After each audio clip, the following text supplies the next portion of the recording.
Imagine ta vie où tu deviens riche, connu, respecté, couvert de succès. Tu serais le plus heureux des hommes ou la plus heureuse des femmes, bien sûr. Maintenant, imagine que ton médecin t'annonce une grave maladie et qu'il ne te reste plus que quelques mois ou années à vivre. Tout ton bonheur s'écroule, malgré la richesse de ta vie. Alors dans cette vidéo, je vais te montrer comment la santé n'est pas simplement le socle de ton bonheur, mais c'est aussi l'activateur de tes ambitions. Peu importe ta richesse ou ta gloire, sans santé, tout perd son éclat.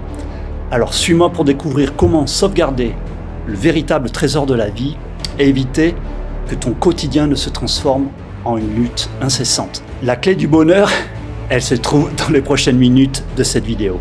Je m'appelle Sly et pendant 30 ans, j'ai exploré les méandres de la santé holistique. Alors aujourd'hui, je suis en super forme et je t'embarque dans une aventure à la découverte des 5 clés, piliers fondamentaux d'une santé physique irréprochable.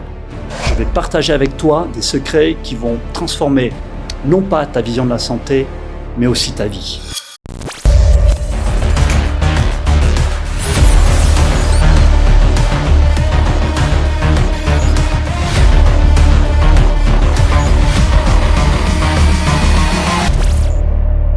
La santé dans notre société s'effondre, c'est un constat très triste. En 2030, un Français sur 5 et un Américain sur 2 sera obèse et l'obésité est une grave maladie.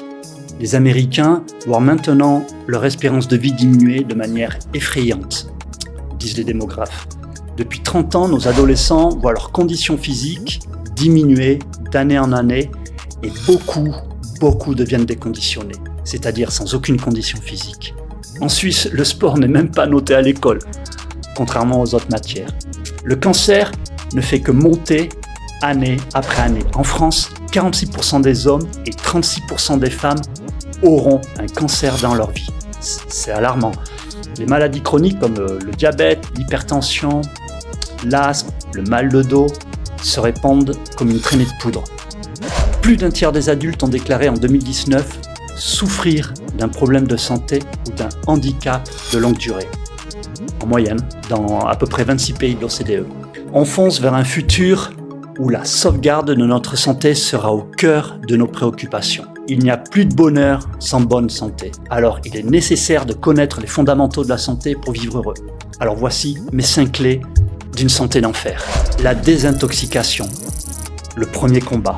Le premier pilier et le plus fondamental, c'est de combattre toutes ces saletés, ces cochonneries qu'on absorbe tous les jours, soit par la nutrition ou soit par l'application de cosmétiques. Je parle de ces toxines sous toutes leurs formes. Les drogues, le tabac, le sucre rajouté, qui est partout dans les aliments industriels, l'alcool, les médicaments en excès, les additifs alimentaires et cosmétiques, dont certains sont cancérigènes comme le E950 et le E951, et aussi bien sûr les écrans. Ils ont tous un impact dévastateur, non seulement sur notre santé physique, mais aussi sur notre bien-être mental. Sais-tu que le sucre est souvent comparé à une drogue dure en termes d'addiction? Il y a des études qui ont montré que les rats de laboratoire préfèrent le sucre à la cocaïne. C'est dingue, on se drogue au quotidien et les lobbies industriels de ces grandes marques ne veulent pas voir ça changer car leur résultat financier il est plus important que notre santé. Réduire la consommation de sucre rajouté et d'aliments transformés, c'est pas simplement une question de volonté, c'est un impératif pour la santé. Mon conseil, c'est d'utiliser l'application Yuka et de scanner au maximum les codes barres des produits que tu achètes pour te rendre compte vraiment des composés nocifs ou pas dans ton alimentation et les produits cosmétiques. C'est pour moi un outil hyper utile pour surveiller vraiment la qualité de mes aliments. Pour moi, ce niveau-là, ce premier niveau de désintoxication, c'est le plus important. On ne peut pas peindre un beau tableau sur une toile déjà tachetée. Le sommeil, la clé oubliée de la vitalité. Le sommeil, c'est notre deuxième pilier et il est souvent négligé. C'est pour ça que j'en parle, parce qu'il joue un rôle crucial dans la récupération physique et mentale. Pour beaucoup de gens, le sommeil, il n'est pas juste au centre de leur santé.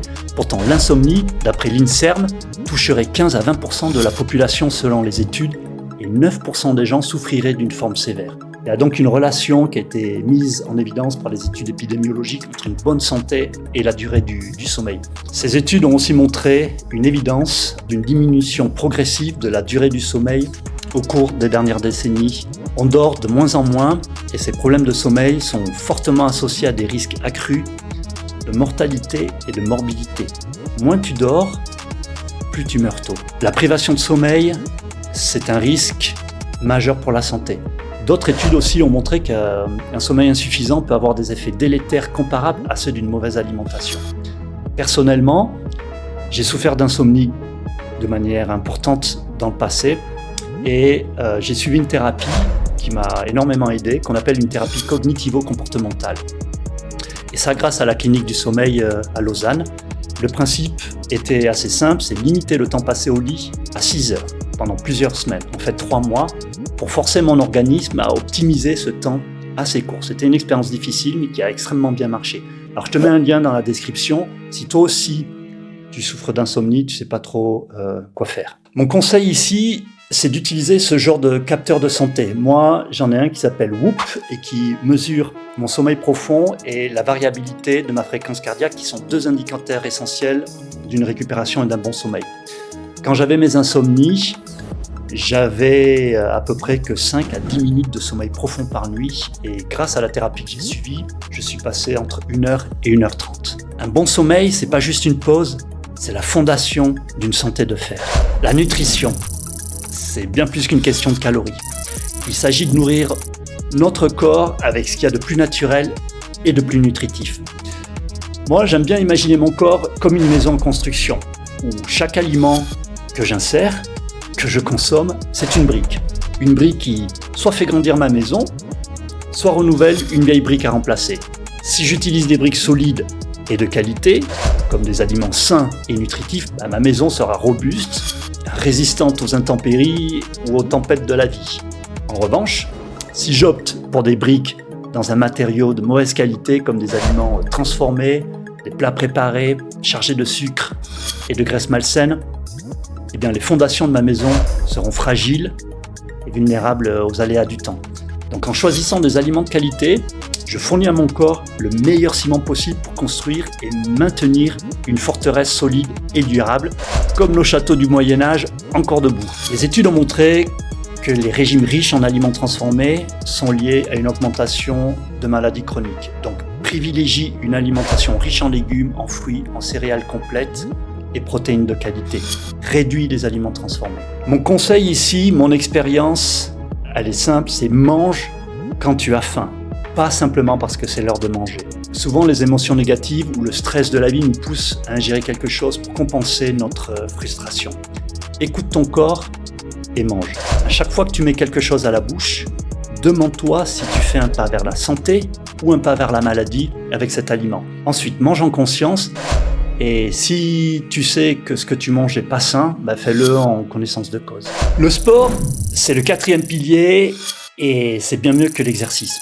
Il s'agit d'une composante vitale pour maintenir non simplement ta forme physique, mais aussi ta santé mentale. Alors, l'exercice régulier a été prouvé pour réduire significativement les risques de maladies chroniques. Ce n'est plus à prouver. Ça améliore la longévité et la qualité de vie, bien sûr. Pour ma part, mon plus grand conseil ici, que tu fasses du sport qui fait transpirer à grosses gouttes. Les bénéfices sont dans l'intensité. Il y a 2 études qui prouvent l'importance du sport dans nos vies. La première étude a étudié pendant 23 ans 122 000 patients de plus de 50 ans en les faisant courir sur un tapis roulant. Les résultats ont montré que les meilleurs à cet exercice-là vivaient plus longtemps et en meilleure santé. Donc l'endurance est un facteur primordial de santé. La deuxième étude a étudié 4400 personnes du même âge et a montré des résultats similaires. La force est inversement proportionnelle à la mortalité. Ça veut dire que plus une personne âgée a de la force musculaire, plus elle va vieillir longtemps et en meilleure santé. Pour moi, c'est 2 études exceptionnelles qui nous montrent que l'endurance et la force pure sont 2 facteurs essentiels à la santé. Alors toi, qu'est-ce que tu en penses ? Moi, mon conseil ici, c'est le suivant. Fais au moins 3 séances de sport par semaine, pas 2 ou pas 1, 3 séances qui vont te faire transpirer beaucoup. Si tu sais pas par où commencer, Personnellement, moi j'adore le crossfit et j'ai découvert dans ce sport des vertus que je n'ai vues nulle part ailleurs. J'ai fait une vidéo à ce propos si tu es intéressé, comment devenir fit et musclé à plus de 50 ans, où tu auras tous les détails de ce sport. Le sport doit faire partie de nos vies, c'est pas juste un effort, c'est pas juste un exercice, c'est la clé d'une vie en pleine forme. La récupération, l'art de se régénérer. C'est le 5e et dernier pilier qui est peu connu et pourtant hyper important. La récupération, elle est essentielle pour permettre à notre corps de se réparer après exercice, après le stress et les rigueurs de la vie quotidienne. Ça inclut des pratiques telles que les étirements ou le stretching, le yoga, la récupération active, l'hydratation, les massages, les bains froids, le spa, la méditation, les techniques de respiration ou la sieste. Si j'avais un conseil à te donner ici, dans ta vie, c'est d'essayer la méditation, si tu l'as jamais fait. Les bénéfices sur la santé physique et mentale sont plus à démontrer. Ne néglige pas la récupération parce qu'elle est la clé d'un corps en harmonie. En résumé, ces 5 piliers, lutter contre les addictions, donc se désintoxiquer, valoriser le sommeil, opter pour une nutrition saine, s'engager dans le sport intense et maîtriser l'art de la récupération sont les fondements d'une santé physique robuste. En les intégrant dans ton quotidien, tu ne vas pas juste te contenter de vivre, tu vas prospérer, tu vas grandir, tu vas devenir plus heureux. Rappelle-toi que la santé, c'est un voyage, pas juste une destination. Et comme tous les voyages, chaque jour amène ses découvertes. Alors rejoins-moi dans cette aventure pour une vie plus saine et plus épanouie. Ensemble, on peut bâtir une communauté résiliente et florissante. Alors merci de liker cette vidéo si tu l'as aimée et de laisser un commentaire, ça me ferait extrêmement plaisir. Et je te dis à très bientôt.